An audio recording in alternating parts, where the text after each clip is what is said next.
My name's Sam, and I'm studying a rare butterfly called the West Virginia white.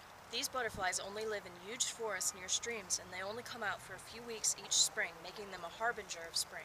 These butterflies are considered an indicator species, which means when these butterflies are around, we know the forest that they live in is both healthy and happy.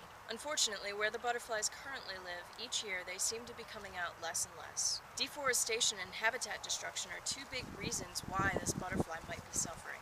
But there is a third reason, which could be plant invasion. In the 90s, some naturalists saw the West Virginia white butterflies laying their eggs on an invasive plant in the environment called garlic mustard.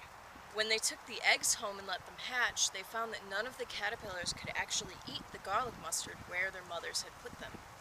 With these observations in mind, I wanted to see if garlic mustard was the reason that these butterflies are in decline. So I set up some aquariums and gave each female a choice. She could lay her eggs on the native normal host plant, or she could put her eggs on garlic mustard. Surprisingly, I found that the females seemed to prefer garlic mustard and actually laid 2 to 3 times more eggs on garlic mustard than on their normal host. Once I found out that the mothers really loved garlic mustard, I set up an experiment to see if the caterpillars would be able to eat the garlic mustard. So I set newly hatched caterpillars on garlic mustard leaves and let them eat to see if they survived. And unfortunately, none of the caterpillars I tested could eat the garlic mustard.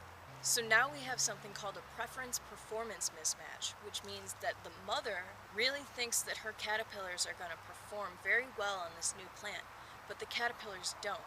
And as a result, anytime the mother puts her eggs on garlic mustard, she's actually wasting eggs and killing her own babies.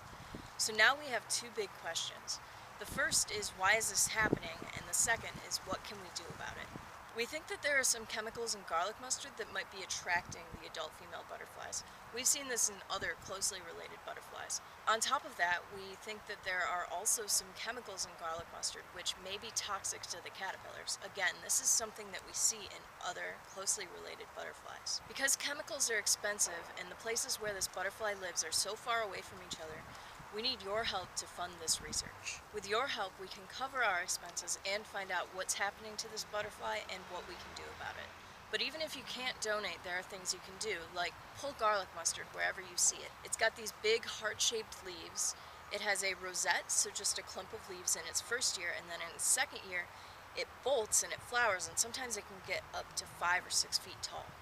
Pulling garlic mustard is even more important if you live in areas where the West Virginia white butterfly flies. You risk losing a lot of caterpillars. Another way you can help is by participating in butterfly counts. Butterflies are some of the most beautiful creatures in our forest, so please help us help them.